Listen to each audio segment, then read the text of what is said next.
Good afternoon, good evening, wherever you are in the world. This is Jade Starr's How to App on iOS, and today we have something incredibly special for you. Where tables have turned.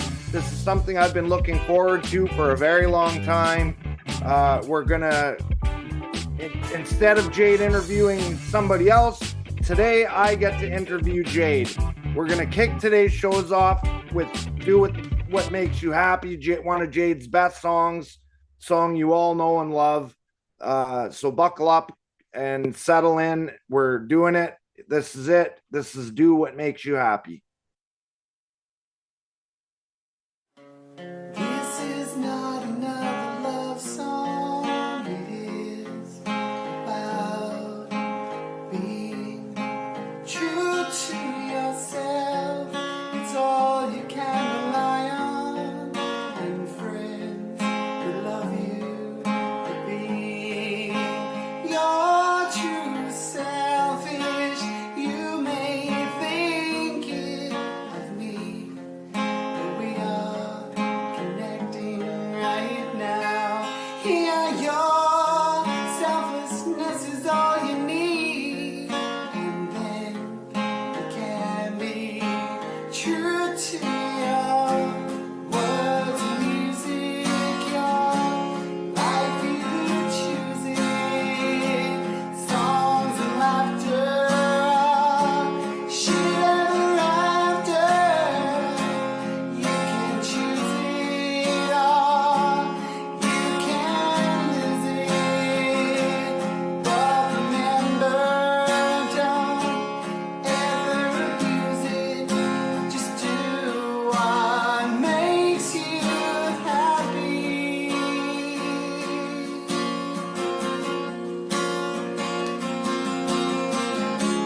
This is not another fairy tale. It is about seeing through someone else's eyes that have seen a million places and faced adversity and prejudice just for being themselves. Is it really worth the hassle to hate someone for being different? 'Cause everybody's made of flesh, bone, skin, and blood. We eat and breathe that love. We love through words and music. Your life you choose it. Songs and laughter, all shit ever after. You can choose it all. You can lose it. But remember, don't ever abuse it. Just do what makes you happy.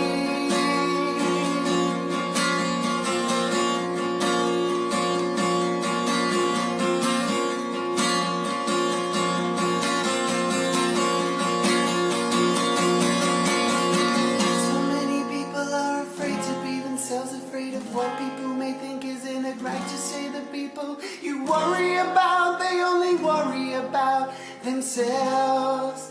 They're not thinking about you. So why do so many people lash out in public at a person for being 100% themselves?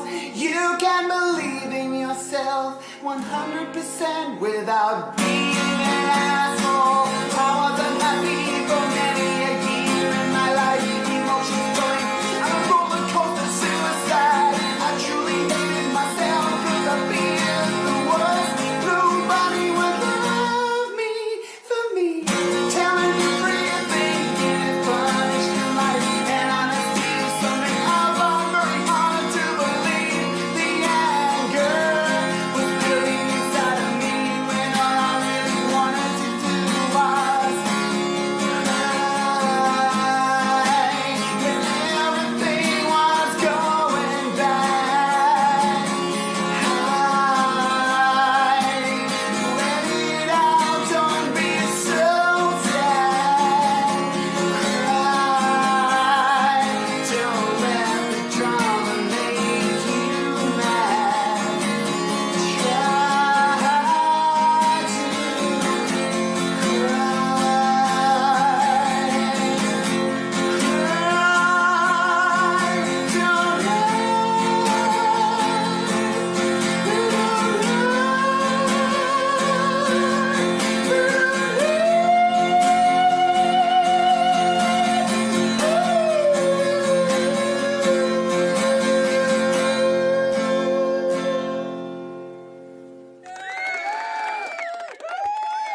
Yeah, there you go. Hi, everybody. It's me, Bradley. It's nice to see you all. Thank you for coming today. It's to a tipsy, topsy, curved, twisted up world. Jade had an interview booked for this week that fell through and is pushed to next week. So I said, well, why don't I interview you? Which is something I've always wanted to do. Jade means a lot to me for a lot of reasons. I found Jade at a time when I was not doing well myself, and I found Pete, and only a few days later, Jade was doing an interview with Pete. So I saw Pete come up, but it was Jade interviewing Pete. So that's when I got introduced to Jade. It was probably maybe her fourth or fifth or sixth episode. So, but I quickly became a fan and found myself always coming every day at 4 o'clock my time to watch this show about, because I was learning how to record using an iPad, to watch this show talking about all these apps that because I didn't even know you could use external apps. I thought you just had to use what was built into GarageBand. I didn't know there were like a whole ecosystem of third-party apps that you could use. So I started watching Jade's show and started to learn about these third-party apps. Then on top of that, I felt a real connection to Jade. So before, I spent months watching the show before I started talking in the chat, but I sent Jade a big long email kind of telling her about who I was and what I was going through. And Jade and I became fast friends and spend a lot of time together every day. So I am more than honored to be the person that gets to ask Jade a bunch of questions that I've always been curious about, and hopefully some of you have been as well. So with all of that being said, let's welcome the star, the guru, our YouTube teacher, Jade Starr.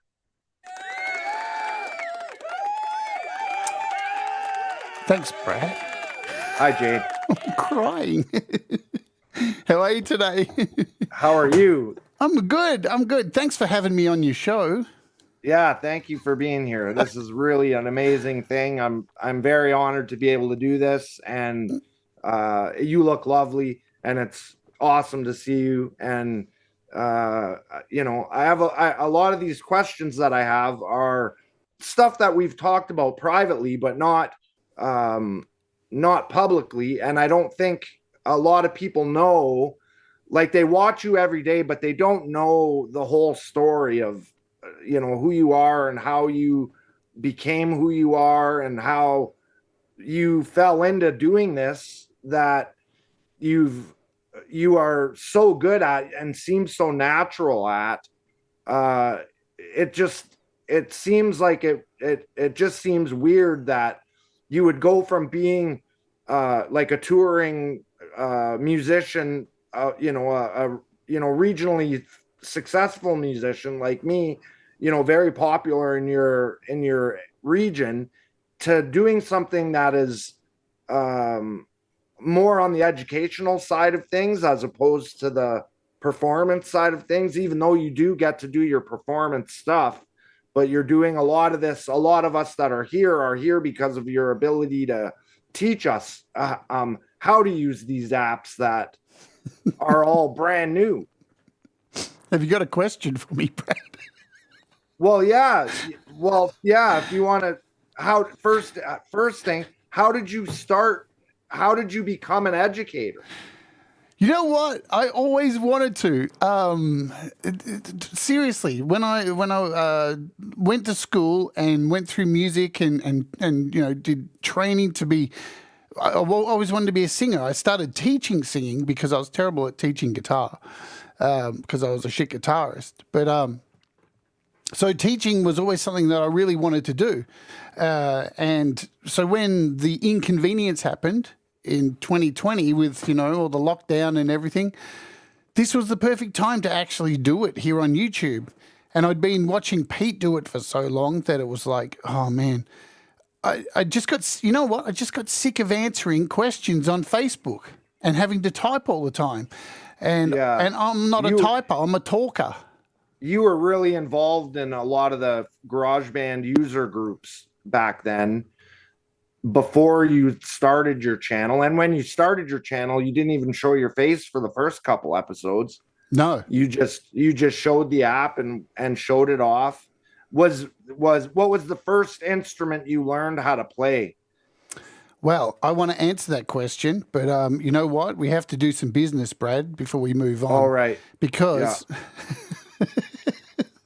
we have to about that part. We have to do some business, and let's do it now because we've got to take care of business. Because today's show, and I have to do this because I'm contractually obligated, is brought to you by DistroKid. And DistroKid is amazing. I use it. I think all of us in the community use DistroKid. It's an important invention. It's an incredible invention. I'm surprised that it works as well as it does. You're surprised. And it's amazing. The price is great. It works great for us independent musicians. Puts all of our stuff up on all the platforms that we would never be able to do on our own. Absolutely. And for $1.92 a month, you can have all your music streamed to all the major services like Spotify and Apple Music. And, you know, there's so many, it's just utterly ridiculous. You've got Amazon and everywhere, and it works out to be $22.99 a year. But if you use my code, which is somewhere floating around, it's in the description, it's on the screen, it's everywhere you can go. You get 7% off your first year.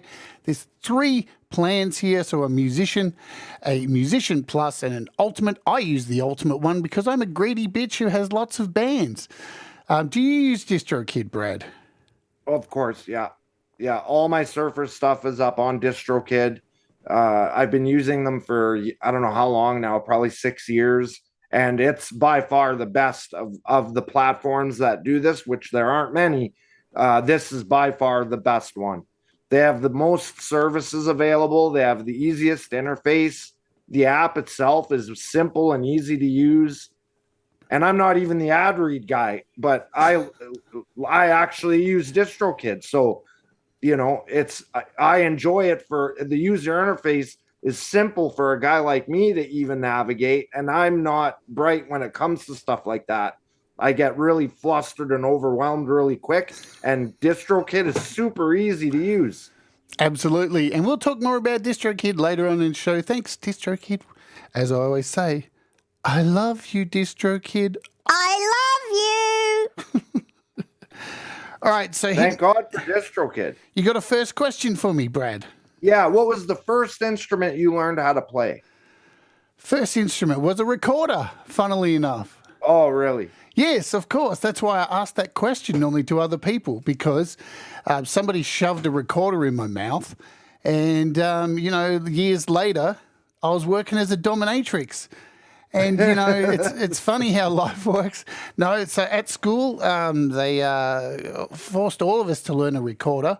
But very quickly, I didn't want to learn it because I wanted to sing. I was... From a very young age, I wanted to be an actor. I wanted to be in movies. I used to have a trampoline out the back. I used to bounce around on it all the time, pretend I was in movies. And I was always the singing lead of everything. And I was a drama kid, you know. I just wanted to be a part of anything that was drama, anything that was singing. I didn't really pick up an instrument until I was 13 or 14 years old. And it was I only picked up the guitar out of spite, actually, because there was this guy I knew who was like friend of the family, because my sister had horses and all my rest of my family were a part of like the pony club. And I couldn't give a shit about horses, you're right? But we had them in our family. And one of the dudes who was in the pony club had a guitar and he was like playing Poison and stuff. And I just thought he was a wanker. And he'd been playing for 2 years, and I thought he was a pretty shit guitarist. So out of spite, I went and got a guitar just so I could be better than him. that was it. Well, that did it. Total spite. So at 14, you started playing guitar, and at that point, did you already know that you could sing, or did that come later? I'd been singing for a long, long time. My mum encouraged me to take on anything, to take on theatre, take on singing. She always sung in the house. There was always music played around our house, so it was always like Olivia Newton-John and stuff like that. So I was always hearing her sing, and I was always singing myself. So, but I wasn't any good or anything. I just loved singing. Anything theatrical I wanted to be a part of. Like in our house too, I got two younger sisters, so they would constantly have like Grease 1 and Grease 2 on, and that was on the house all the time. So I was always singing Grease songs, and there's just always music from my mum. Where my dad, he listened to horse racing.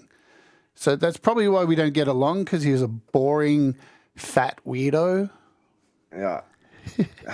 When did you know that your vocals were different than other people? Like that, like I've heard a million people growing up say, "Oh, I'm a singer, I'm a singer, I'm a singer," but then you get a mic in front of them and they just suck. When did you know that?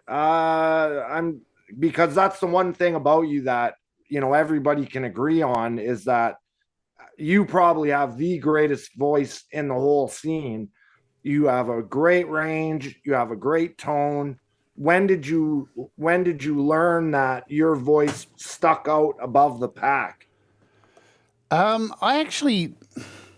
So as I said, I picked up a guitar, and I was really lucky for me. Like here in Victoria, I went to a technical school where they encourage people to do sheet metal, woodwork, all these kind of things. But this one I went to had all the courses were on home economics, sewing, like they had radio, theatre, music. It was a very, like even horticulture, where like they had a farm and everything, and people your whole year at school was farming and sowing seeds and doing all this shit. But I joined the school band, and I was already in a band outside of school, but I joined the school band as a guitarist because I didn't really think I was a good singer. I was singing in a band. This was about 14 years old, something like that. And on the first day at this school band, they split us all up. This is later. God, what am I thinking? This is much later. They split us all up. I was a guitarist, and the first song they wanted us to learn was Love Shack. And I had no idea how to play it. I had no idea how to read sheet music where everyone else in the band could. So I just played with my sound down on the amp. And the teacher stopped the song and went, "Somebody's not actually playing, you." And I was like, I don't know how to play that. And luckily enough, it was actually because the day after, when I went back to school, the singer of our band quit the course. So we didn't have a singer. And the teacher was like, "You, the metalhead, here's a mic, sing Love Shack." So I took the mic and went, "Hey, you see a painted sign by the side of the road. It's it." And then I was a singer. That's pretty much it. Wow. And everyone told me I was good, so I started taking lessons. And so what was the name of your first band? The first band was called At Random. At Random. So... And you were the guitarist in that band? Guitarist, singer. And singer. Yeah. And so I was in a few punk bands, but all the people, like when I was 14, I was in a few punk bands, but they were all much older than me. And I was just singing stuff like, "The government sucks, la la la." It was shit. It was really bad. And then I joined this band called At Random. I had, one of those flyers where there were some tags hanging off. So I tore a tag off. I rang them up. And we started off doing Metallica covers, and it was pretty shit. And then we started writing originals. Were you originals. singing with them too, or just guitar? I was playing guitar and singing. So, yeah.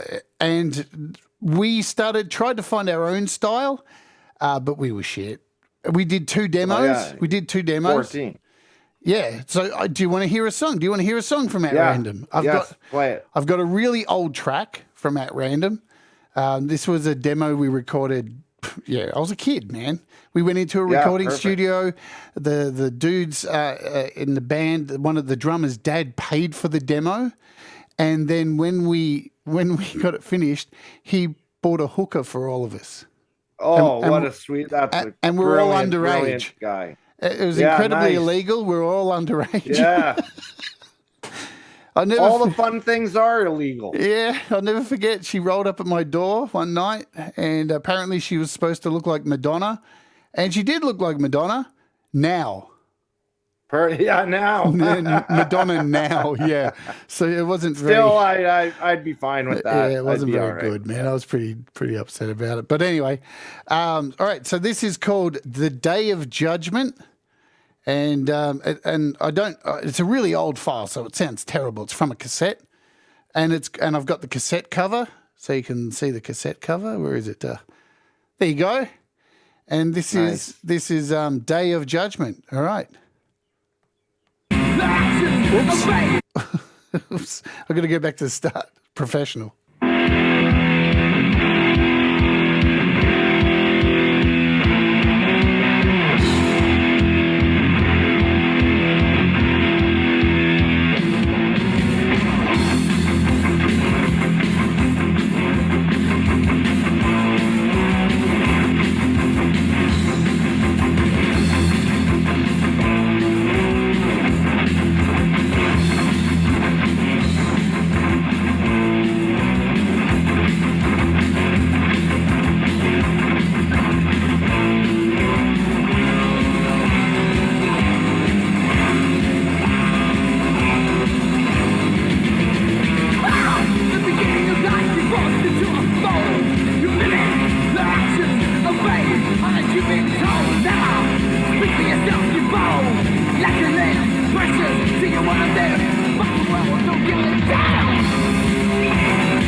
Well, that was incredible. For 14, holy smokes.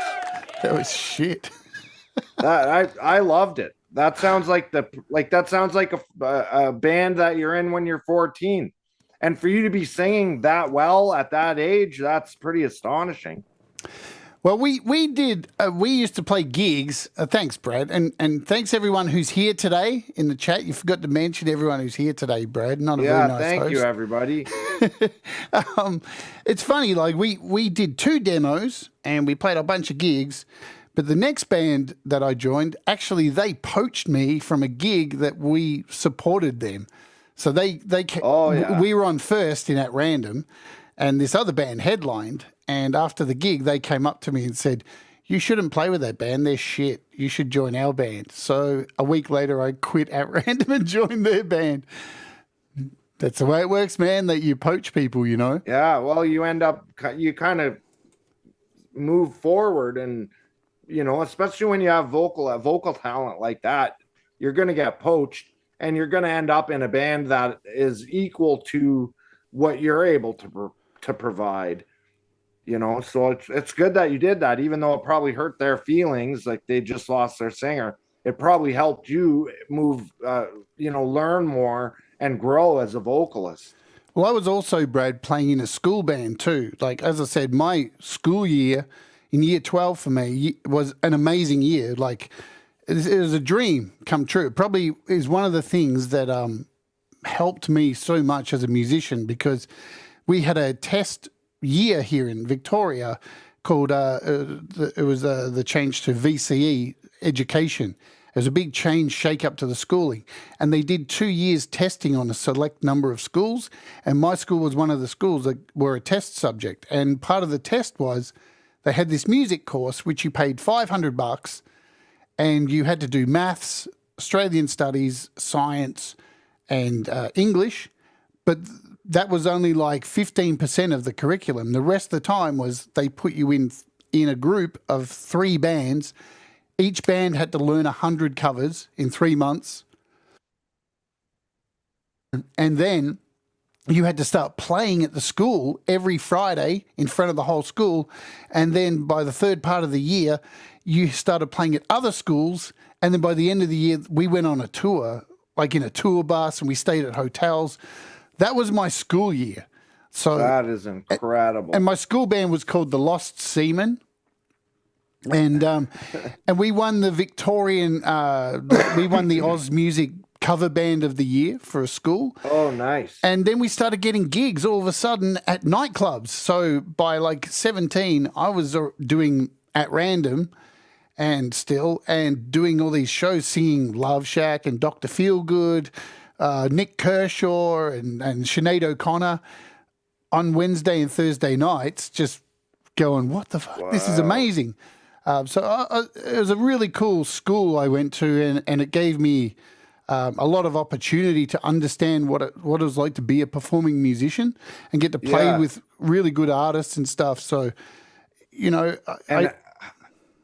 how did that affect your vocals? Like, how did that change the way you sang and the way you approached music now that you're, not shy or not spending as much time learning the theory of guitar, but you're actually like being an actual vocalist, like a real vocalist?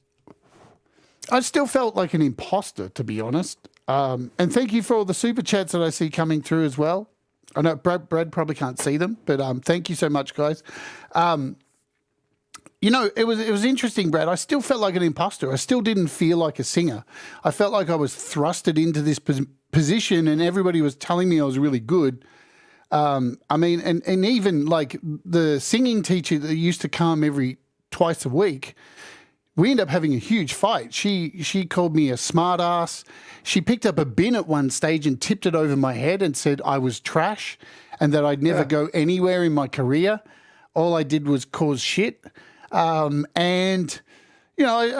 felt like I got suspended from my school as well because we did a gig at Melton Girls High School. And serious, man, like when you're like 17 years old and you're at an all girls high school, 600 girls, and you're backstage and you pop your head out to look at the audience and you just hear, ah, it's too much. It's kind of like Beatles stuff. As a kid, you don't, you can't comprehend it.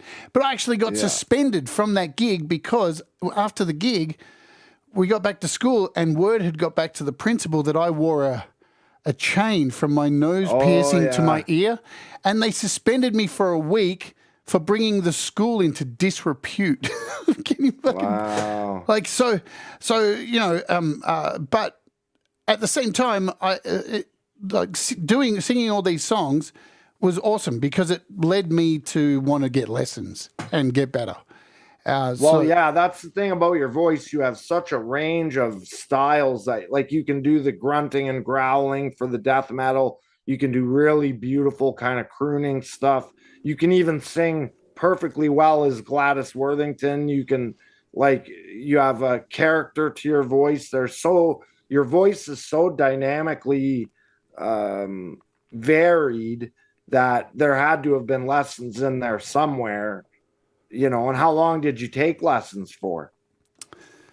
So I took private lessons, and so I had lessons at school, so obviously with a teacher for a whole year, and that helped. And then I took some private lessons on the side, which didn't help because it's really hard to find a good singing teacher. But I eventually found a good one who, what I like about singing teachers is singing teachers that don't pander to what you want to sing, right? Because I was always labeled as a metalhead at school. I was picked on for being a metalhead, and I love metal. It's my favorite genre of music. But I'm really happy that I got to play lots of different other styles as well, because you can incorporate so many things from other styles into metal, and and make metal more interesting. I think there's too many metalheads who just close everything off and go, not metal only, and everything else, that's gay, or whatever, I finally found a vocal teacher who forced me to sing songs that I didn't like. And that's a good teacher, because, you have to be uncomfortable. Because as a singer on stage, the focus is on you. It's an uncomfortable job. You cop all the flack when everything goes wrong. Everything comes your way. You're the focal point. So taking on that kind of whatever comes your way really worked for me. But then I actually went to Victorian College of Arts after that and studied vocals. So I continued my schooling as well while I was playing in bands. But at the same time, I was playing in a band called Despised by then, and we were doing gigs. I mean, I think 1 year we did 300 and something gigs in 1 year. It was crazy. We were touring so much and playing with really big bands here in Australia. And people were coming to our shows going, what the fuck is this? Because they didn't understand the music because it was so out there. Yeah. When did you get into metal, and what drew you to metal to begin with? Well, as I said, I only picked up the guitar in spite of this friend, and he was like into Poison and stuff like that. So I kind of got into that for a millisecond, just a millisecond.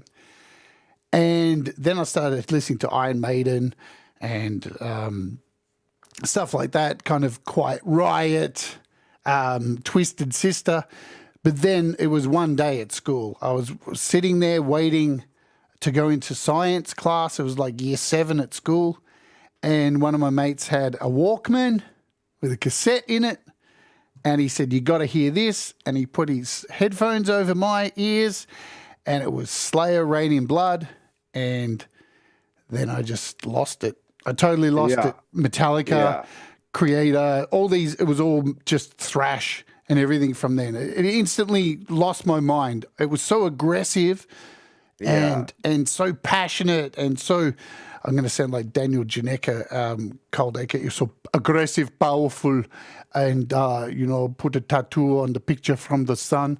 No, it was just so intense. And I was always a kind of intense person. I don't know. I've always liked to if someone's doing this, I want to go this way. And nobody was listening to it. And instantly I was the outcast. Everyone started punching me and going, fucking metalhead.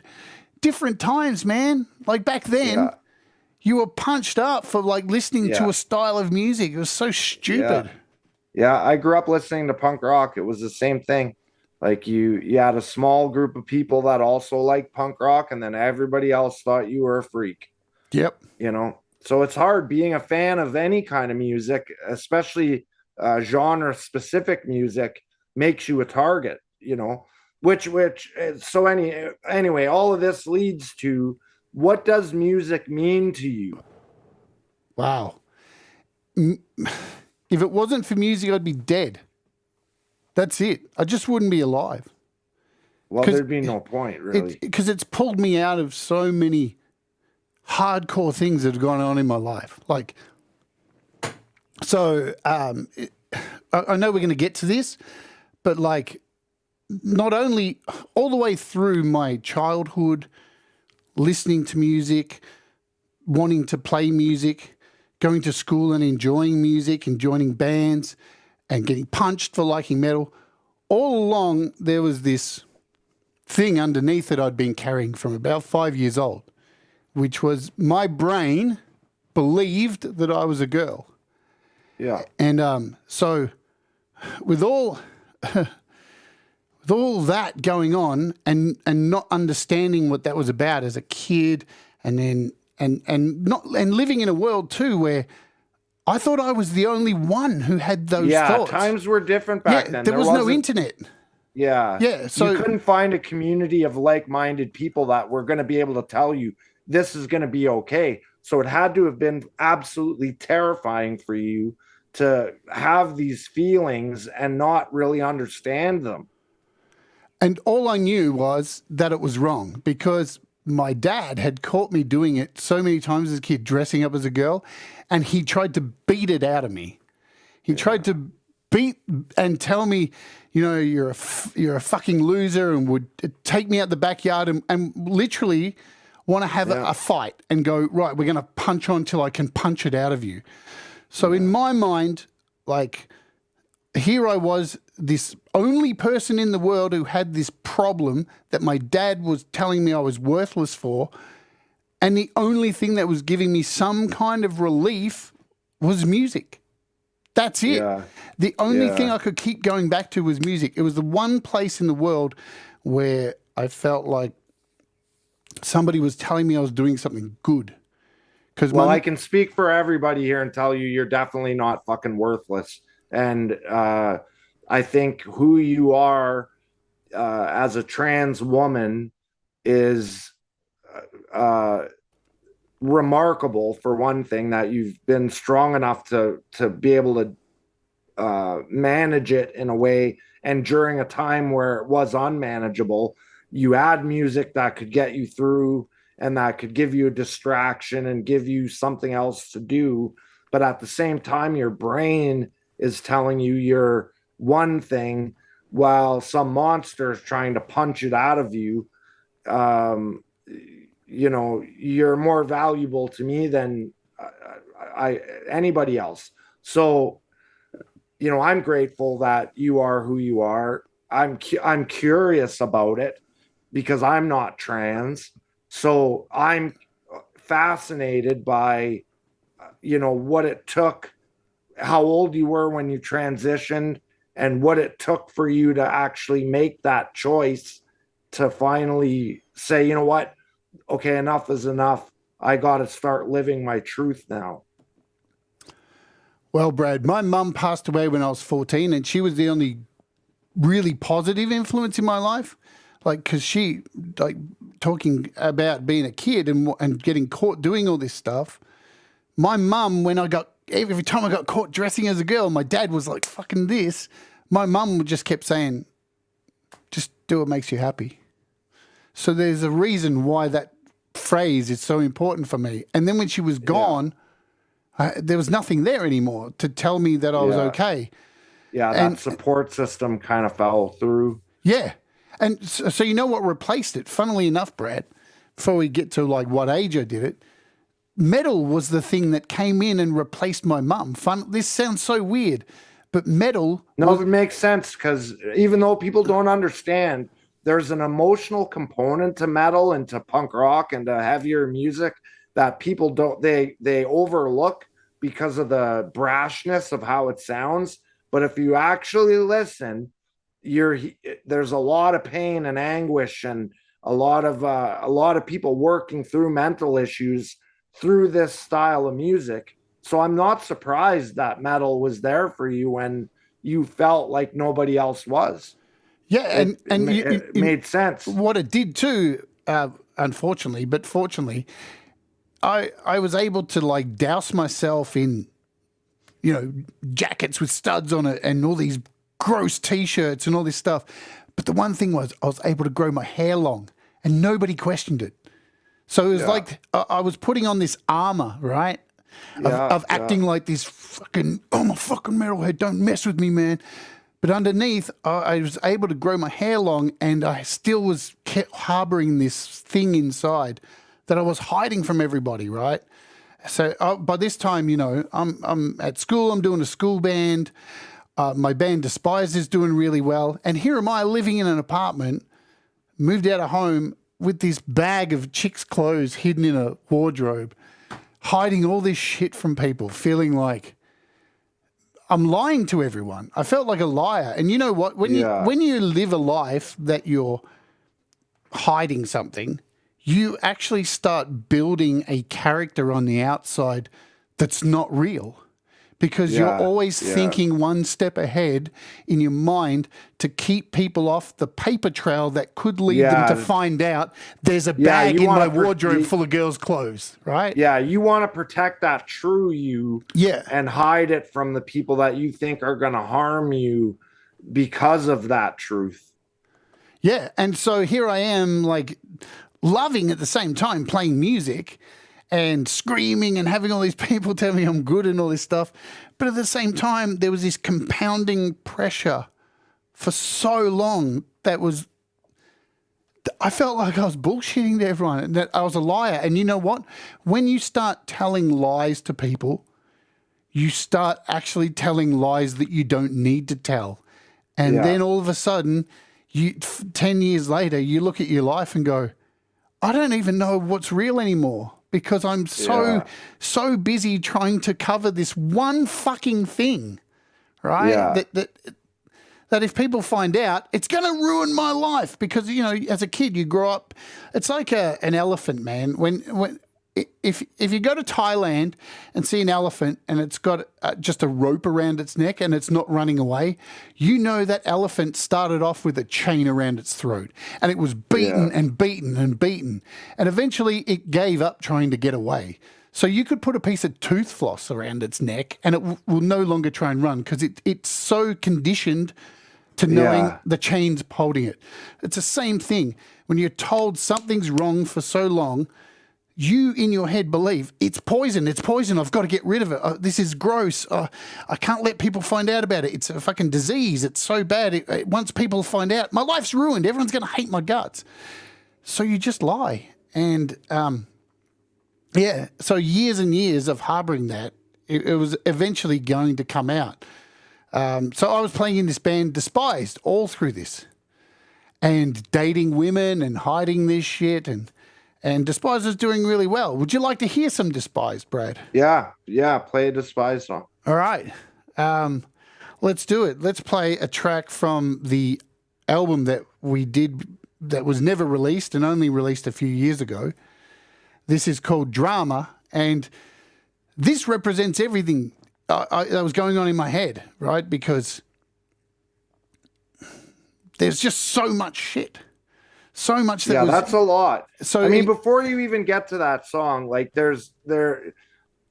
when you were writing lyrics back then, was some of what you were writing, were you trying to let the truth out in lines as you were writing? No. My lyrics were terrible. I always wrote stuff that was totally just out there, had nothing to do with me. I wrote about other things. I took all the focus off me because I was too afraid to write anything about who I was, because that would open a small doorway to let someone in. Yeah, then maybe someone would find out. Yeah, and I couldn't afford that. That's what I believed. So, but what was happening was the music that was coming out of me was so disjointed, and there was so much happening in it. It was so confusing, because that's where my mind was. I was unfocused, and the music represented all these genres of metal and jazz and funk and everything in one song that went for 2 minutes. So that's what this song is. This song's called Drama in my mind. All right, so let's hear it. let's do Drama it. by Despised. Here we go. Boom. Boom.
There we go.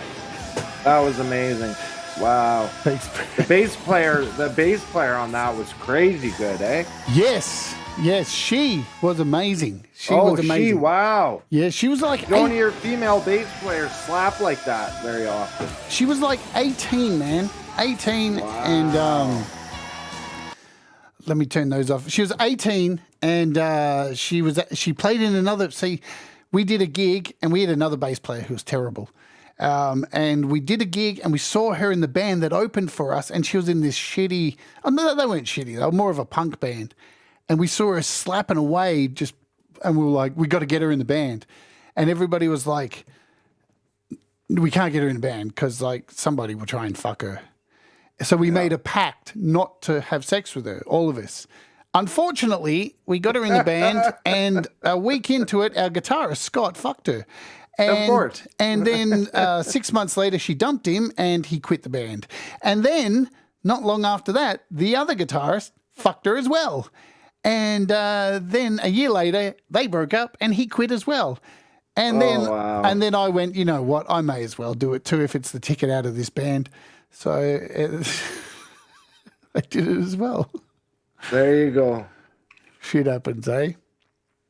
So, How long were you in Despise for? How many was it just that one record, or did you put out a couple records? No, there's quite a few. So there's 3 demos. Here, and they're all up on the jadestar.com. You can go there and find them there. No, so you can only get the album. So here's the album here. And these are 2 demos from 93, 92. There was another demo before that. And this album that never got released. And it sat there waiting to come out for years and years. And then I released it in 2018 because I got sick of waiting. So it's now, you can get it now on all the streaming services. It's pretty extreme. I don't know. There's a massive mix of music in there.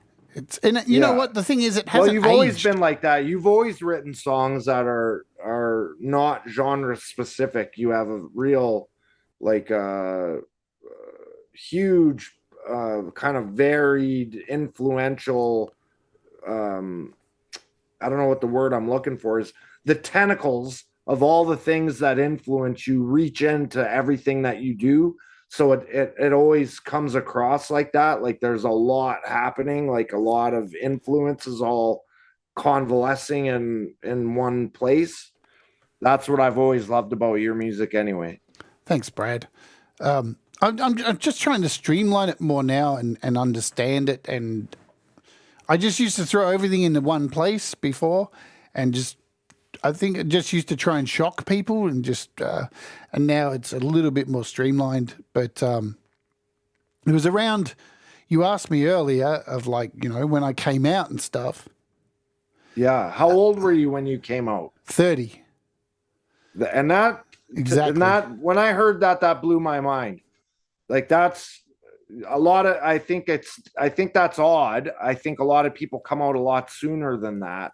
But I think being 30 and transitioning at 30, what was that like? How did you find the strength to do it? What was the catalyst that made you think, you know what, I'm not going to lie anymore. I don't want to hide this bag of girls' clothes I have in my closet. I don't want to hide this shit anymore. I'm tired of this. When did you get to that point, and what drove you to that point? So I obviously I had to tell partners, and some of them I lost because of it, and some of them stuck by, and some of them tolerated it.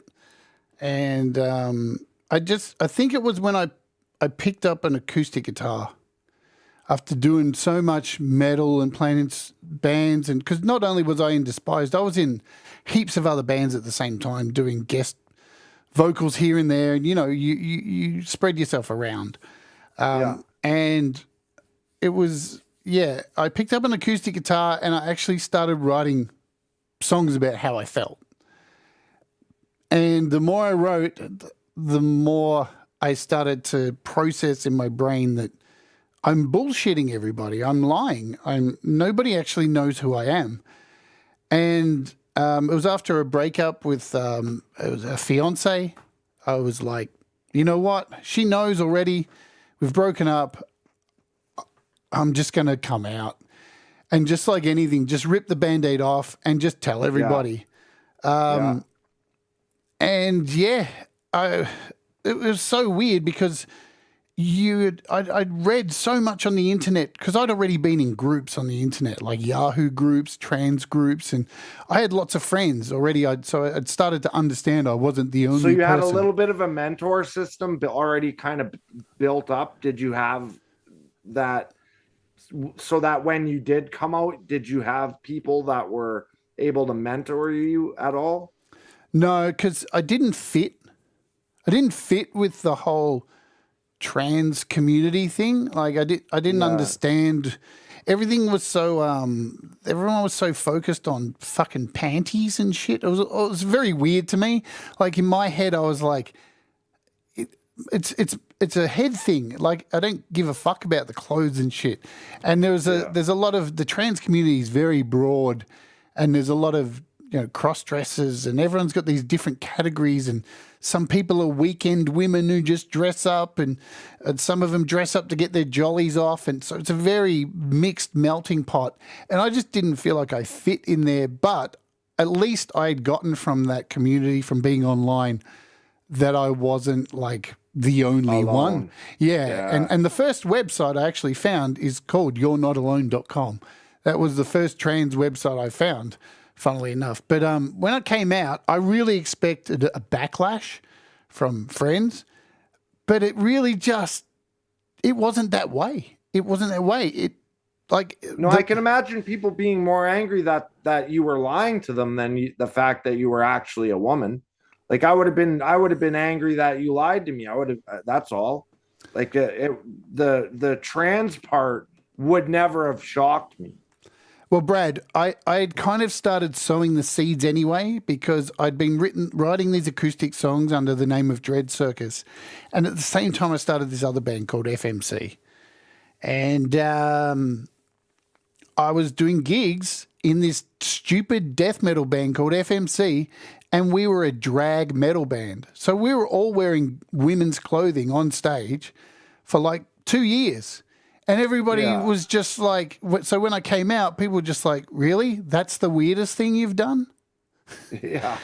That really? Yes. We've seen you on stage cut your arm open with a machete.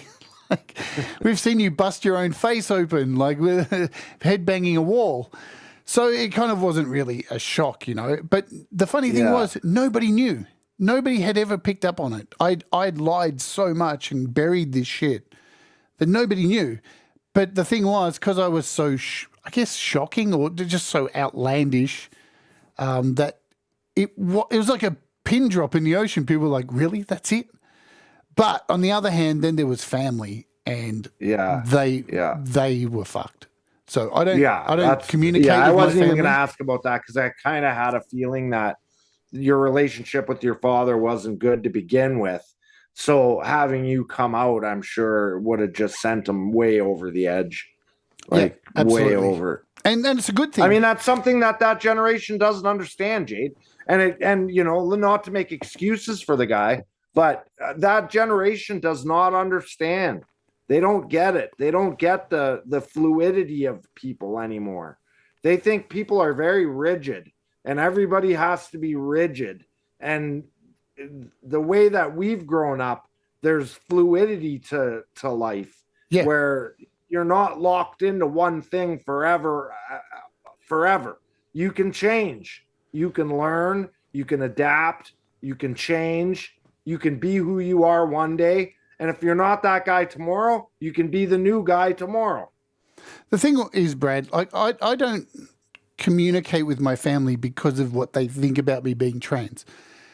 That's a very small part of it. My father continuously not only beat me down for this inner turmoil, but never supported my music. Always said, this is a waste of time. This is a waste of time. You're never going to, even to the point where I played a gig at Mardi Gras in front of 17,000 fucking people. I rang him and went, I'm just about to go on stage in front of 17,000 people, right? And he went, his comment was, you're never going to make it doing this music thing. So, there's just no, there was never any encouragement for anything. So I cut him off. This isn't a sad story about my family disowned me. I cut him off. He was so toxic, man. That I didn't need that shit. And I think more people should think about things like that. It's okay to cut off even your family if they're toxic. Yeah, I had to do it. Yeah. Everybody has to do it at some point.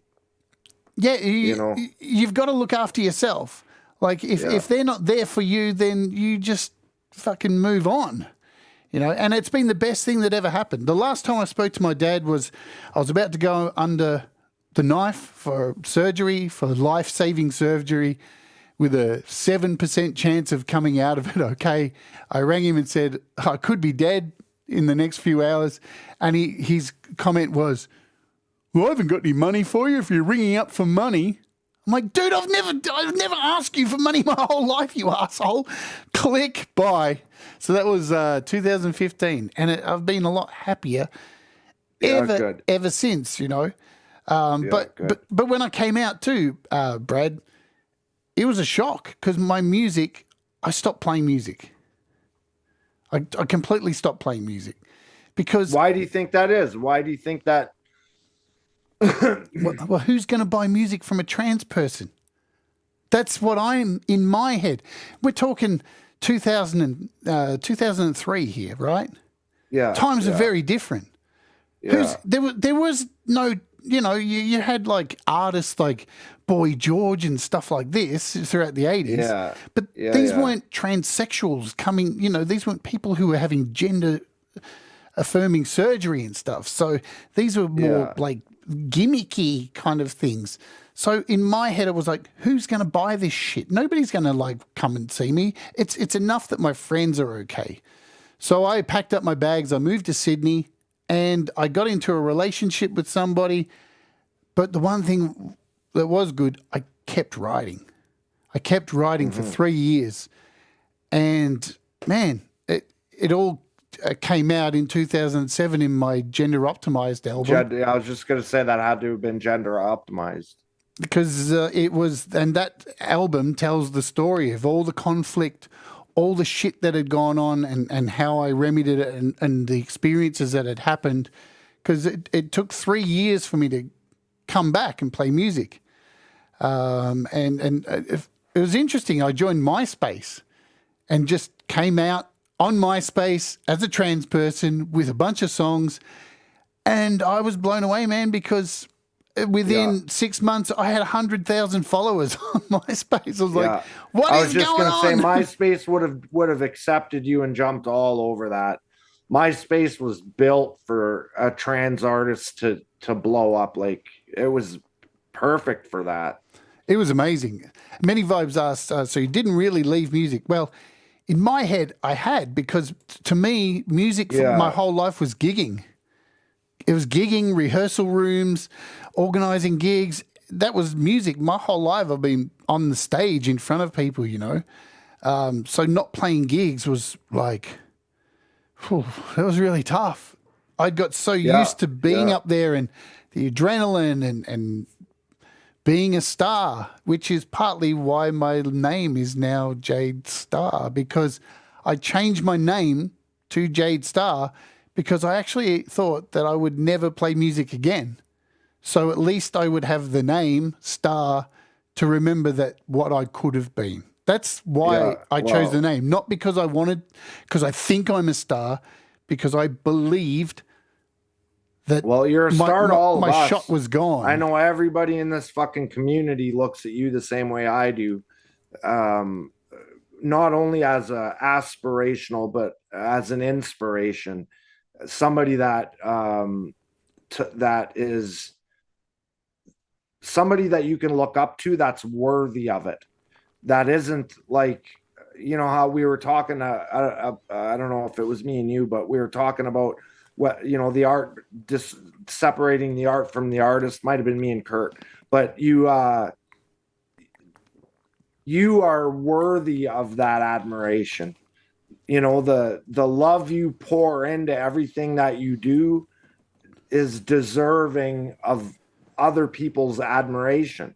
So when I look up to you, I feel like it's somebody that deserves it, and it isn't somebody that, you know, did this wrong or that wrong, or, you know, you have a kind of a clean slate of just being who you are, beautifully who you are, and it gives us all somebody to look up to, and I appreciate that. Thanks, Brad. You're right, though. You get a clean slate. It's not often you get to, in life, have a clean slate and start again. And this, you know what? Coming out as trans, it's shit. I don't wish it on anybody, all right? Especially in this climate. Sure. At this point in time, apparently, trans people are fucking... I mean, we're ruining everything, right? Yeah, you're illegal now. Yeah, we're illegal in some states in the US. I mean, forget the fact that, inflation's high and, all the bad shit that's going on in the world. But no, trans people are the worst possible things. So taking that into account, it is the most... I don't expect anybody to ever understand, right? I never expect anyone to understand. You can't understand. If you're not going through it, you can't. That is just the end of it. So in saying that, but the one thing that is a beautiful takeaway from being trans is you are confronted with so much hatred and so much negativity, and that you are such a poison that you are able to see the truth and the ego gets completely destroyed. It's like taking DMT. Your ego is just fucking vanished, and you're able to see through the shit that propping others up is fucking much more important than yourself, than putting yourself first. You still have to give yourself love, right? You can't just cut yourself off. But putting other people first brings rewards, and trying to be as truthful as possible is, you've got nothing to hide behind when you're trans. You just got nothing. You just... Well, no, especially when you turn on the fucking TV, that all you see is how bad you are. Yeah, apparently. And at the same time, like you were saying, propping other people up is what matters, which brings me to your YouTube channel and why you became an educator and chose to do music apps and chose to do it in a way that, you were a trans YouTube creator, which had to have been difficult to start with, being different to begin with. But then you chose another subgenre of specifically music making apps on YouTube. That's a really good... Where did that come from? Why did you end up in that? It's a really area? Good segue, Brad, because speaking of apps, we have to give a word to our sponsor because it's halfway through. But I'm holding you to that question because, folks, today's show is thank you to DistroKid. And what I need to tell you about today, now DistroKid have been with me for, they've been a great supporter of this channel. I release all my music through DistroKid, and you should too. You absolutely should, because it is the cheapest, the best the best way to get your music out. And they're the most thorough by far. They get all the platforms. They get it done within usually 24 hours, but some of them take a couple extra days, but usually within a week, they're on 50 different platforms, and that's a feat in itself. Absolutely. And what we're looking at here, is the app that is on iOS. So you can download the app for free, log into your DistroKid, and you can check your music, see all your music that's on iOS on your app. And I do think there is one coming for Android soon as well. You can check your stats and see what's going on. You can check your settings and your account. You can even upload your album from the app here and go through the full-on process in the app, add your songs, your album cover, and do it all through the app completely free and to save a lot of time. So you can do it from your phone. It's the best way to do it. You don't need a browser or anything like that. They've spent so much time on this app to make it work for you. I'm not going to click on my bank because I'm not going to show you my earnings. Yeah. It is what it is. But the app is free to download from the App Store. You can just go into the App Store, do a quick search and go DistroKid. Did I type it right? I think so. There it is. There it is on the App Store. It is perfect to download. Yeah. And it took them a while because they didn't have an app for a long time. So for them to build the app, it actually took them quite a while to do it. So that they worked out all the bugs and they made the best app they possibly could to make it easiest for us kind of dumb creators to be able to put music out in a way that was easy. So, I thank them for what they've done. I appreciate what they've done. Absolutely. I was a beta tester for a long time, and they wanted to make sure that it worked. So nobody had any problems, because there's nothing worse than downloading an app and having problems. And, I review apps every day. So they did a fantastic job. I know it was a wait and all that stuff, but it's here. And it's coming to Android soon from what I've been told. So that is another way to upload your music to DistroKid. Remember, you can use my tag up the top there, the link VIP Jade Starr, and you get 7% off your first year off already incredible prices right there. There they are over there. I'm pointing to them. So once again, thank you to DistroKid, because we love you. Love you so much. And if you're going to release music, just do it, man. Now is the time to go and do it. Just don't release it on YouTube. Get it on Spotify. Get it on Apple. And have your name next to Metallica. It's the best thing. I love it. Yeah. Oh yeah. I listen to Moonworks and I listen to Earthworks on my Spotify in my room, and it sounds so, and it's because of DistroKid. I get to hear music from, all around the world. My buddy in the UK, I get to listen to his music and on a little speaker that I like, and it's all because he put it out on DistroKid. If he didn't do that, I wouldn't be able to listen to it. Brad, so it's... Before I talk about, starting the YouTube channel, can I play a song? Yeah, please. I want to play The Conundrum, which was from the Gender Optimized 2.0 album. And this is the song that tells you all the thoughts that were going on in my head about being trans.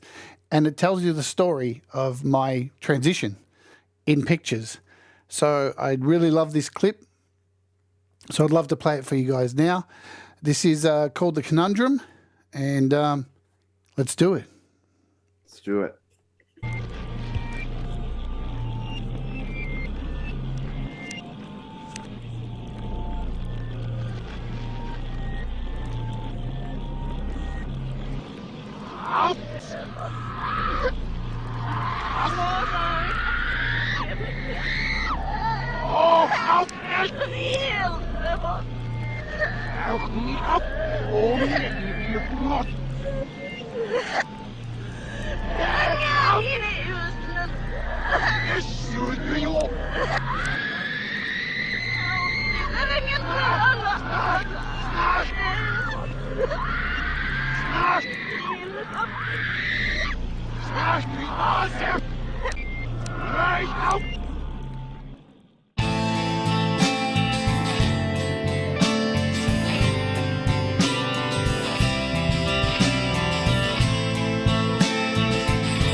we will find.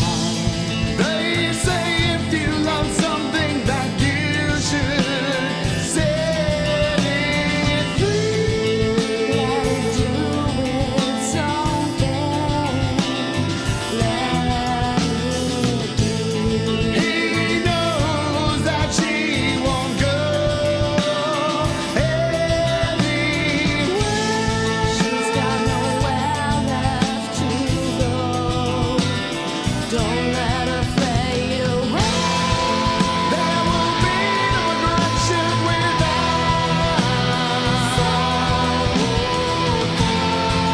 He can sit and dwell on it all.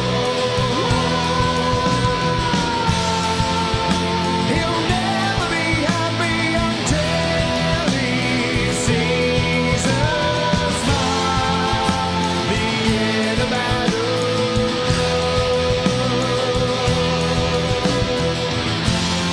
Searching for inner beauty.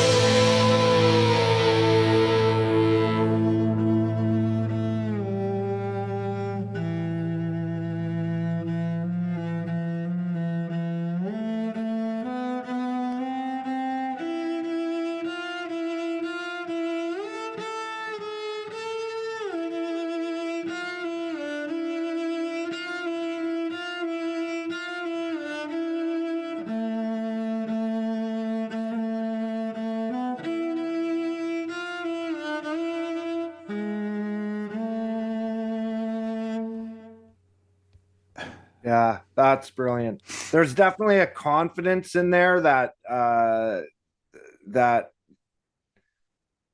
the first couple songs didn't have. And you know how much I love seeing your fucking big blue eyes when you zoom in. I love that. It's really hard to watch.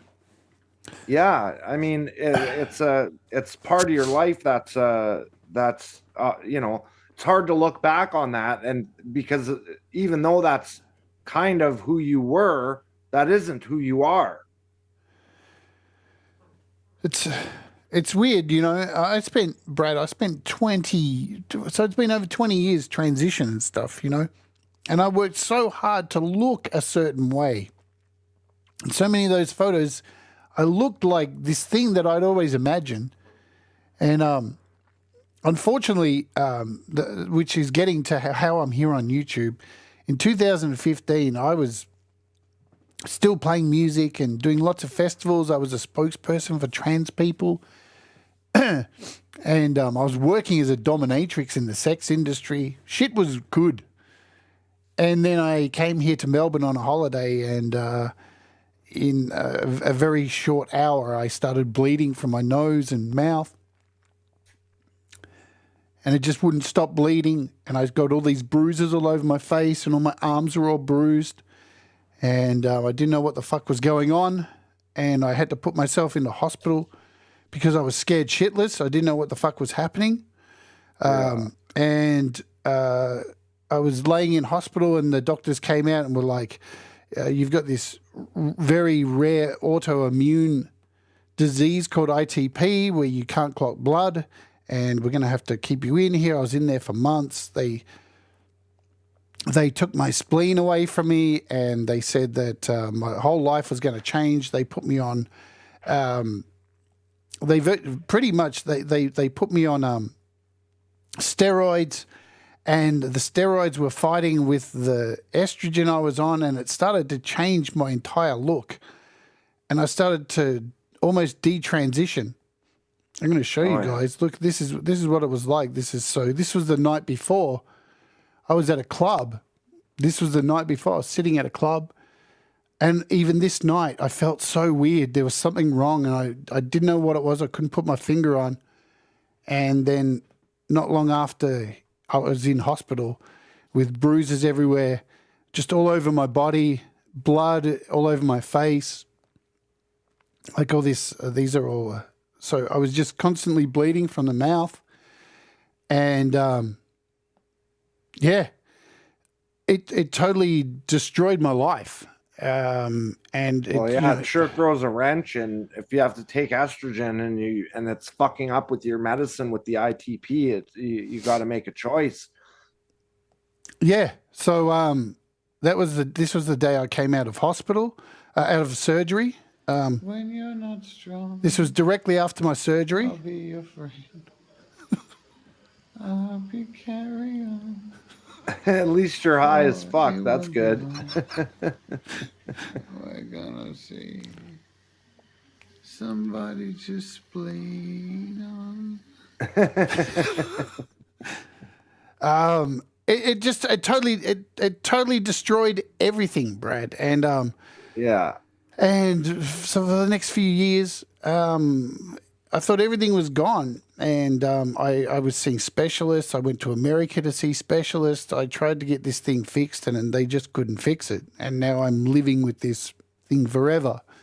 That every day, you know, me personally, you hear stories. There's been shows on the channel here where I've been halfway through a stream and I get a blood nose. Yeah. So we're in this world, you know, and I couldn't do gigs anymore because I was so sick, and I was ashamed of how I looked because I didn't look like those pictures from that song anymore. Yeah. And I was detransitioning and all this work I'd put in to be this person. So, and then the pandemic struck in 2020, and I'd finally been put into a house because I was homeless for a while. Things were really bad, man. Things were bad. I was homeless and I was living in a park, and then I got put into this house, and then the pandemic hit, and I'd already found Pete Johns and was following Pete, and I'd started helping people with apps, and then I just did a channel because the pandemic and the government were giving us money, so I started investing in my gear here, and before long, here I am on YouTube now every day, and I'm able to now play live. Which I think we're all grateful for, because it's like any sort of routine is important in people's lives, and even apps that I don't understand or that aren't really applicable to me, I still come every day to watch because it's part of my routine. It's so I know that I'm not wasting an hour watching a rerun of Friends or something stupid. I'm actually watching something that I'm learning from, you know, and I'm being taught by somebody that I deeply admire and love and respect, and I'm best friends with. So it's really important to me in my life, like to have a place to go every day with other people that are like-minded. It's important, and you're the reason for that. Well, thanks, Brad.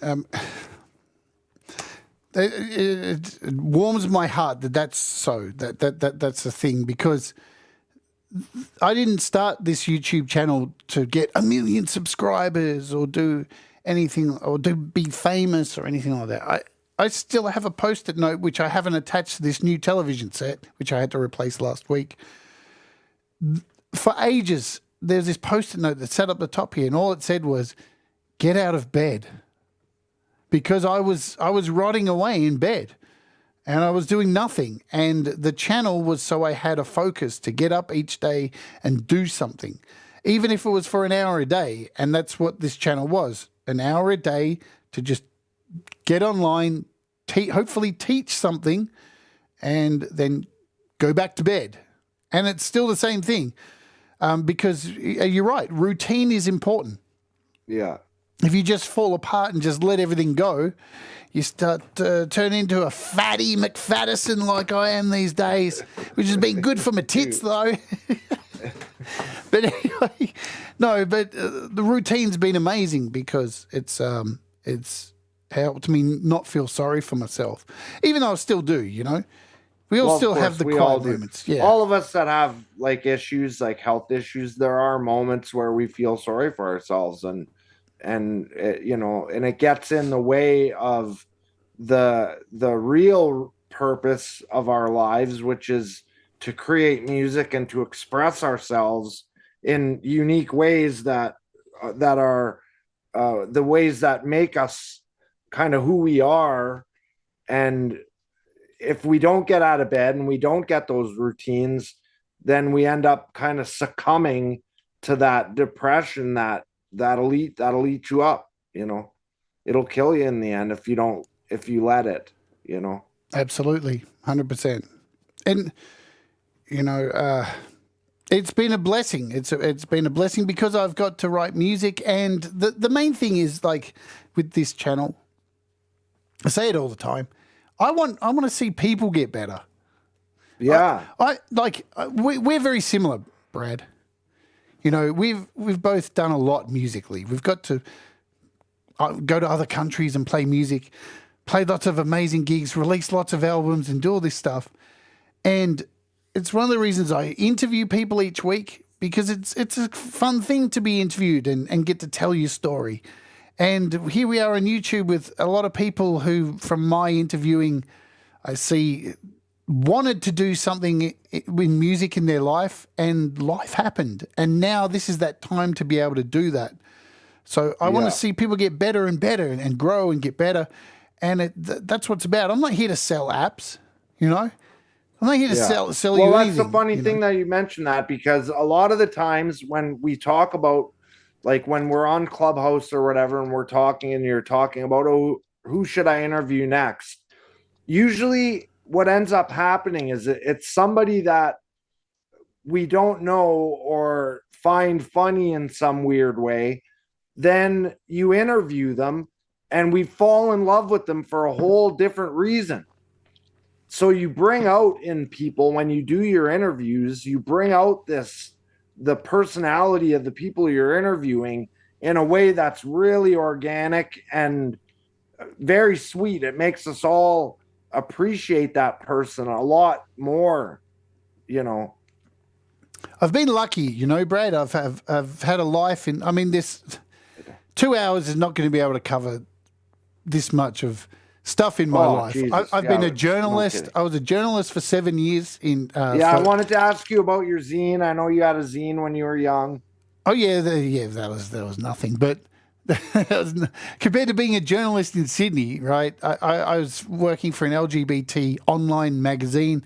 I was one of the head writers, kind of thing. I got to interview all these celebrities. I got to go to shows and do reviews of things, and it was sick. It was so sick. It was like between like 2007 and 2014, and I got to interview all these big celebs, man, sitting in a hotel just having a tea with the celebs. It was wicked, and you know, it's really helped me do this, interview people, because as an interviewer, you have to like be quick on your feet, and you have to like make the person who you've got on shine. It's not about you. You've got to listen to what people say and pick up on things that they say and expand on it. And because like I look at an interview like I'm a cloth. I'm the cloth that I use to clean my glasses, and you're the glasses, and I'm here to shine you up and send you off more sparkly than you were before. That's the most important brand new thing. Cloths. My wonderful cloths. My wonderful cloths. Did anybody notice my fucking bow tie? Come on now. I put on a bow tie for this. I think it's amazing. Look at that bow tie, folks. Come on. I put on a wig. Thank you. Brad put on a bow tie. We dressed up for the occasion. I want it to be Bradley Walters today. You are, Bradley. Do you think Brad's doing a good job, folks? Let us know in the chat. I'm having a lot of fun doing it. I mean, and these are all questions that, even though I talk to you every day, these are a lot of questions that don't come up, you know, when we're just talking shit and, you know, making fun of Russ and Kurt, and, you know, a lot of this stuff doesn't come up, but it's really important, especially the stuff like that I wanted to know, like what, you know, when you wrote your first song, how you felt when you wrote your first song. Like those things are important for me. Like that's what I want to know, because there are other songwriters that are in this group that are in various stages of their songwriting life, and they all had to start somewhere. So, you know, and especially with you having such a powerful voice, you know, how it must have been writing, especially when you were talking about writing, like for gender optimized, when you started writing your acoustic stuff and starting to explore a little more of your own psyche, what that felt like how did that feel to you to be finally being able to put to paper what you were going through all these years? Oh, it was amazing. It was so good to.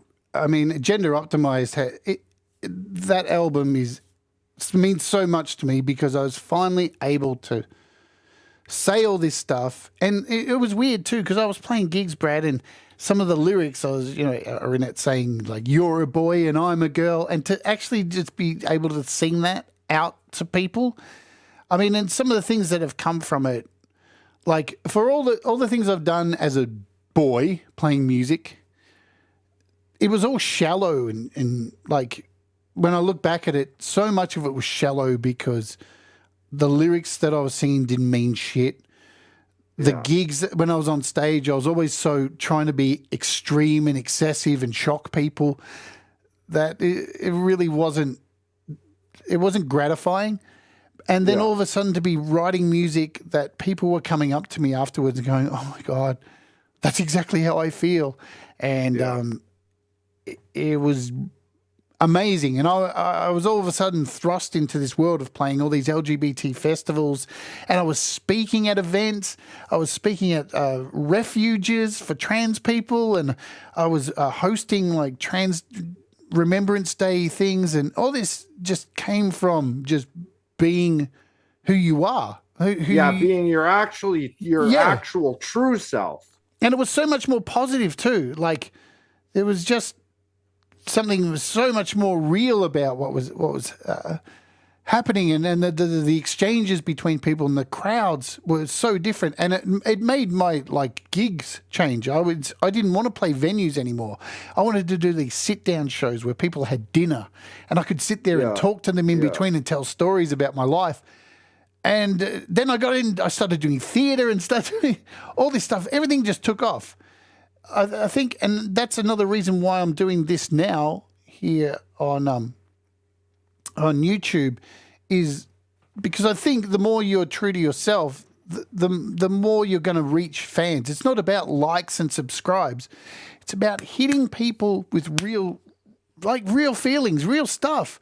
People. Yeah, that's why your Wart series is so important. People respond, they respond to this stuff. Good or bad, they respond. And that's the thing. And especially with the community that you have, there's a lot of people with a lot of damage and a lot of hurt and a lot of sadness and loneliness.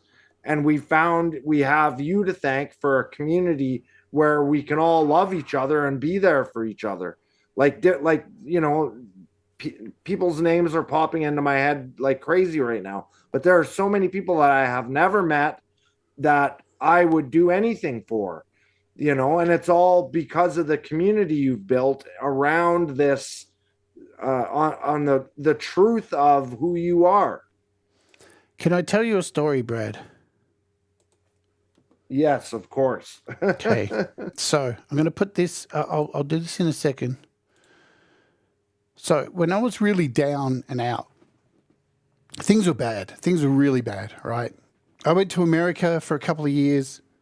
I tried to seek medical help to try and fix this problem that I had.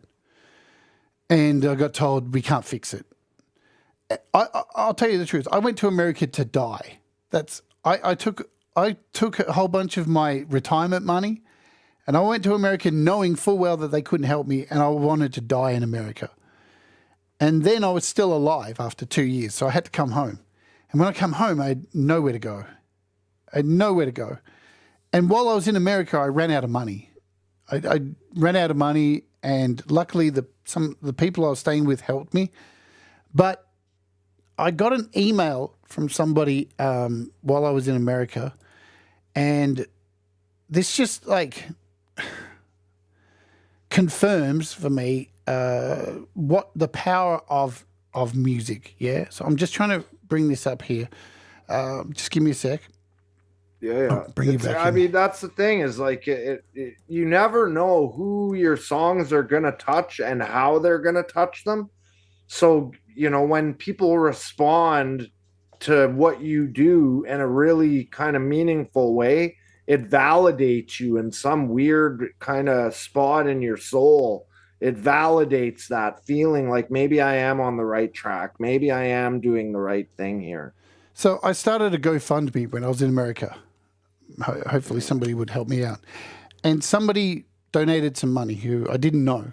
And they left a message saying, I came across one of your videos on YouTube called a trans metal punk ball. And there was a whole bunch of metal bands. And in the middle of it, you got up and sung this song called Do What Makes You Happy.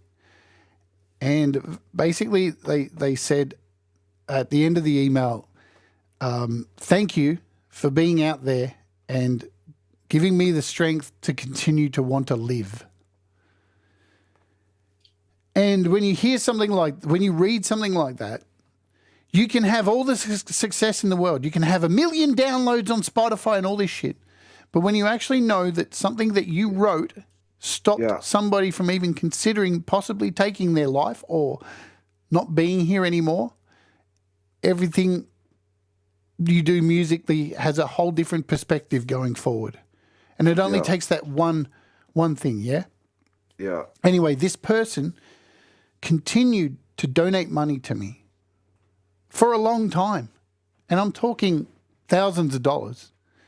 When I was homeless, every now and again there'd be a payment put into my PayPal account.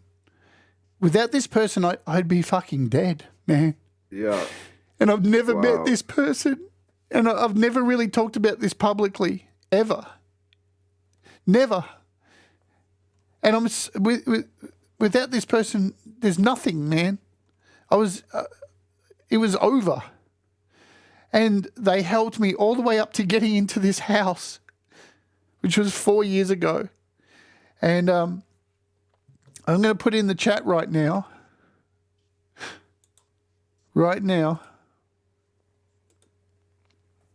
Their Bandcamp page.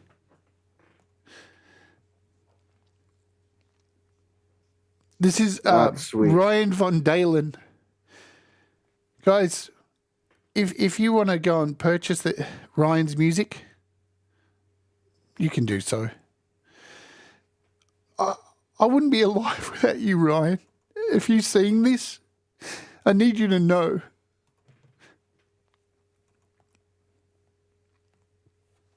Thank you so much. Are they trans too? Or I don't are they know. just, you don't know, eh? That's astonishing. Like years and years of this happening. That's what I wanted to bring up was that TV interview that you did. When was that?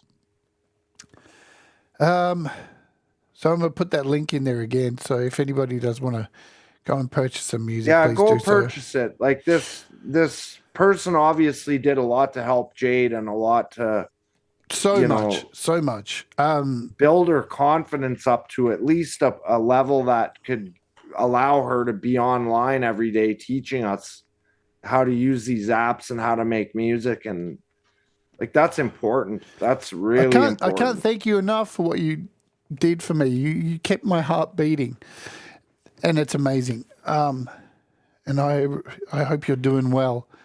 But you're talking about this interview. You're talking about this interview, aren't you, Brad? So yeah, this is one of the very first things I ever saw of you, and I wondered where in the timeline this was. So I came out in 2003. I moved to Sydney. I took 3 years to write all these songs. 2006, I came out, started playing gigs. Then I recorded an album with my band, which were all girls, 2 girls and another trans girl. We went touring, and this was our first tour. We came from Sydney. We went back home to Melbourne, and this TV show, this independent Channel 31 TV show, came out to my gig and interviewed me. Hi, I'm Jo Mullins, and you're watching Studio Q. Tonight I'm speaking with Jade Starr. Jade is a transgender singer-songwriter who's down here performing It's so in Midsummer. embarrassing. Jade, thanks for joining us. Yeah, but No it was problem. when I Thank first you very saw much it, it for was having so me along here adorable. in beautiful Chapel Street on I a fell lovely in night love full with of you for this. bogans and lovely people. It's great to be back in Melbourne.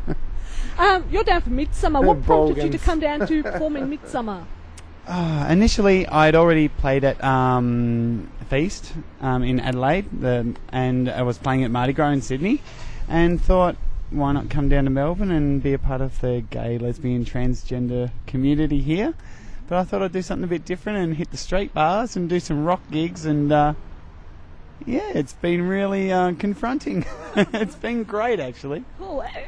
Being confronting, in what way?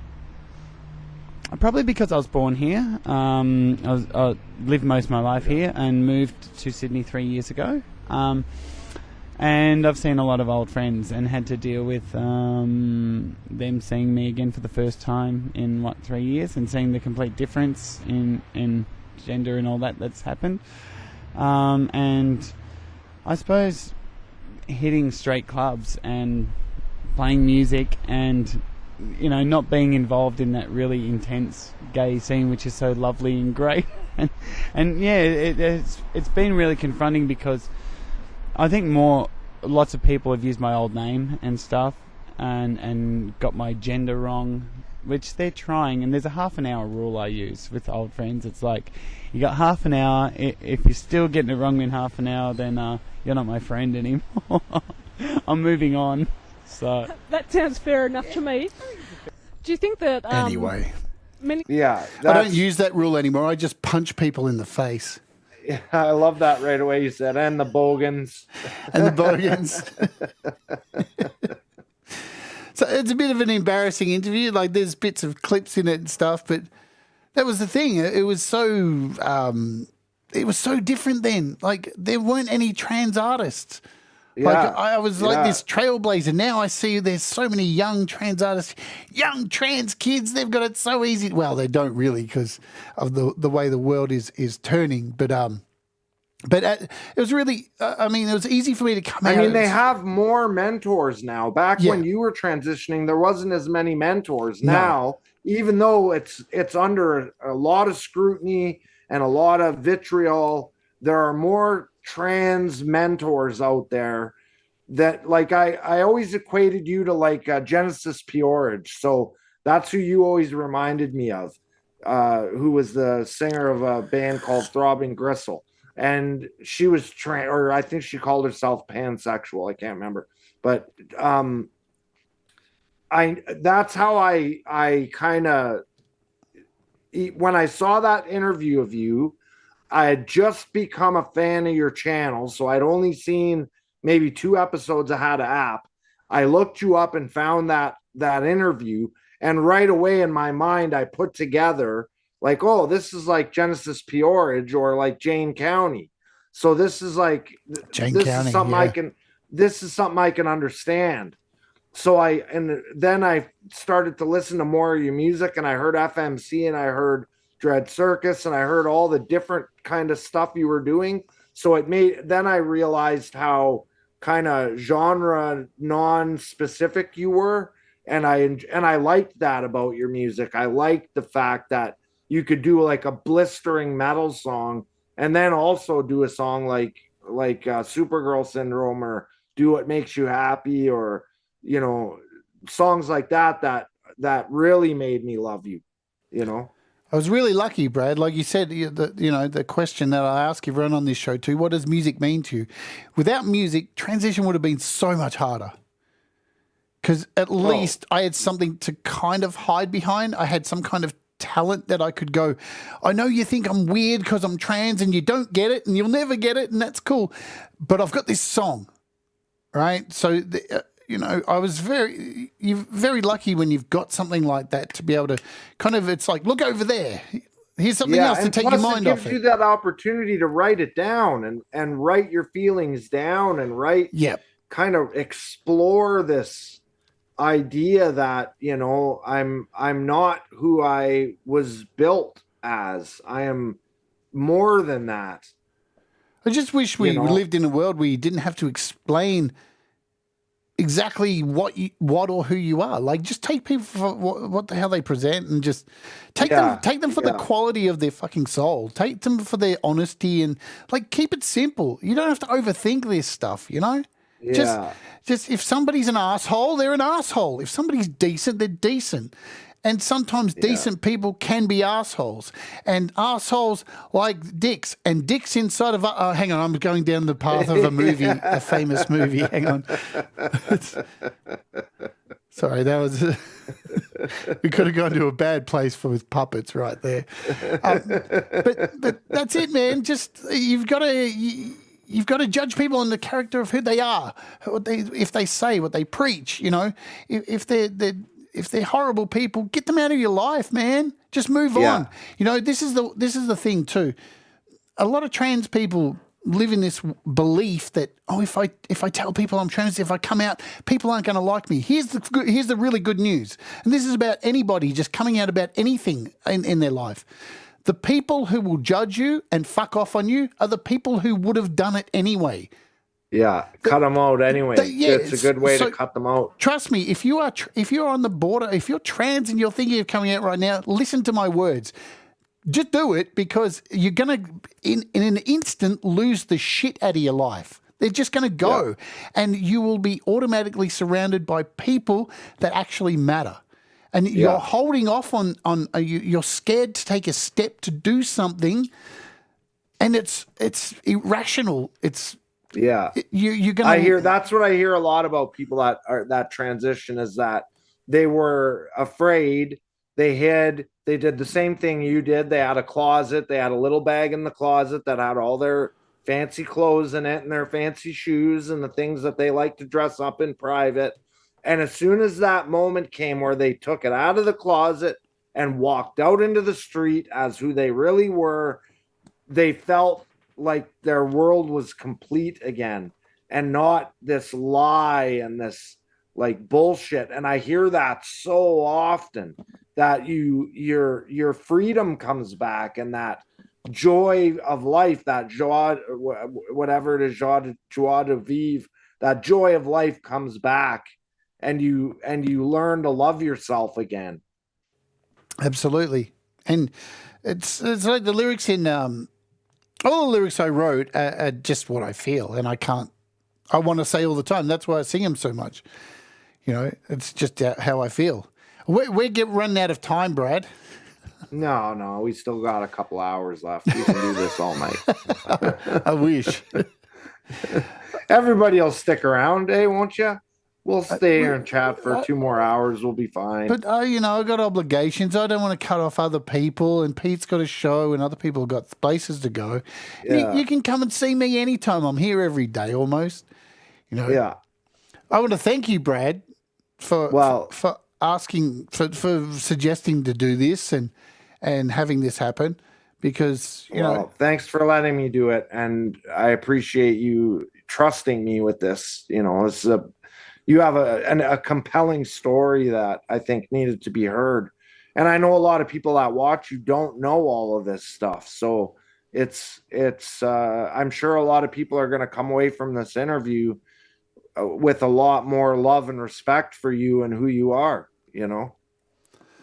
Well, thank you. Thank you so much, Brad. You know, I'm so thankful to have such a great support network here. I want to thank everybody here who, you know, comes along every day, listens to my nonsense, comes and supports me financially, listens to me sing songs on the weekend, allows me to sing your songs.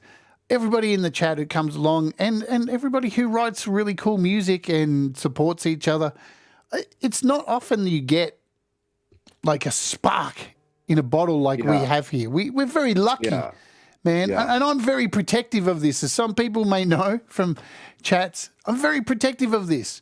We got to protect something like this. There's a lot of really toxic environments around YouTube and other chat places. And we have a place that, even though we don't always agree, everyone's really supportive all the time, you know? And I think we got to continue to try and nurture this and keep the bad shit out and really focus on this kind of thing, because, you know, we're very lucky. I'm very lucky. I feel very blessed each day, even though I'm not a religious kind of person. But I do feel. And that's the blessed. thing, is I found you at a time when my soul was broken. And I think learning how to become a part of this community taught me how to be a better friend again. And then eventually branching out and getting to meet, everybody else in the community, the Kims and the Toms and the Gregs and the, Falcrows and everybody especially Russ, especially Kurt, especially Leela. Like it gave me an opportunity to learn how to be a friend again. And that's, I don't know. I can't thank you enough for that. I love you, Brad. I remember, folks, if you don't know the story, I got a message from Brad. This heart-wrenching email with photos of his hip and the pain that he goes through. I don't think people understand what you go through with your hip, and you're virtually disabled, and it takes a lot for you to get up and move around, and you are just so inspirational to me. Jade. And, I read your email and just was literally crying, going, what the hell? So, seeing you perform on people's shows and just seeing you do something like this even, man, it's so good because I know where you've come from. You're a performing artist who traveled around, did everything, played naked everywhere you could, and fucked as many whores as you could, did as many drugs as you could. You're a real animal. And now here you are sitting there, damaged, most of us. We're all damaged, man. Like most of us. And that's the thing. That's what I was getting to, is that people that are coming to find you for the first time are going to find a community of people that are going to welcome you with open arms, that are going to have sympathy for you and your struggle, that are going to understand your pain and your conundrum, and are going to love you because of it and in spite of it. So I want more people to discover you. Like you were saying, you wanted to nurture it and protect it. And I want that too. And I want people that are new to know that this is a place they can come to get love. To get more than love, you're going to get educated. You're going to learn how to do things that are going to make you more creative. But you're also going to get a bunch of people that are truly going to love you. Absolutely. Do you have a last question for me before I play the final song, Brad? Yeah. If you were going to be creative, Jade, when would you say to start? Every fucking day. Learn something new every day, even if it's not, even if you don't do anything creative, just getting out of bed, just making a cup of coffee, just brushing your hair. That's creativity. Just every day, try and learn something, man. Even if you just learn how to get dust out of an iPhone speaker, whatever it is, just learn something every day. Even the most minute thing. That is all, and do what makes you happy. I don't say it as a catchphrase. Do what makes you happy. You believe it. You believe it. My mom told me. I want to tell you again for the 900th time, you have the most beautiful blue eyes that I have ever seen in my life, ever. Brad. Are you going to have my baby? I love them. I love your eyes. Thanks, Brad. I love you too, Brad. I love you so much, my friend. I love you, Jade. I want to thank you all for coming here today and hanging out with us. And there's so many people. I didn't even say hello because Brad can't see the chat, but you know who you are. You've all said hello a million times. I know who you all are. You're all amazing. I want to thank you for hanging out. You guys rock. Yeah, thanks for coming, everybody. It means a lot to me. I know this was my first time, and I probably wasn't as smooth as I could have been. I know I'm not as good as Jade at this, but I really enjoyed myself. I had a lot of fun being able to kind of share my best friend with other people. It meant a lot to me to do this. I had a lot of fun doing it, and I hope to do it again someday. I loved it almost as much as this.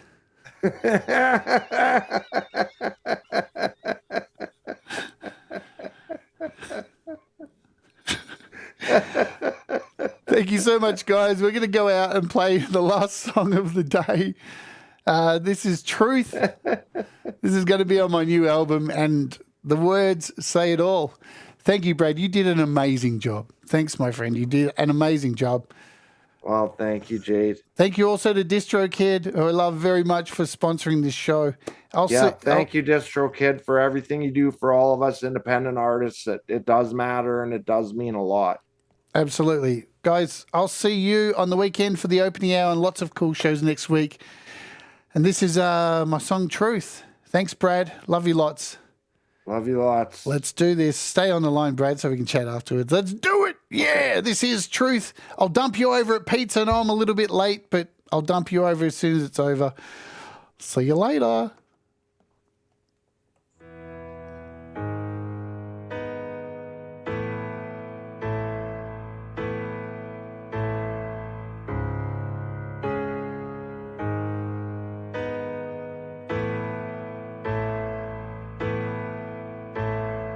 How can anybody justify the greed and endless overbreeding? When 3/4 of our species still need feeding.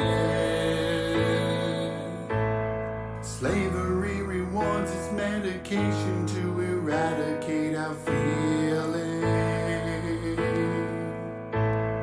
Religious dogma, fear or guilt, or burn in hell for not believing. Stand up, it is never too late to change your life. Just speak the truth, and we all can finally be free to fly.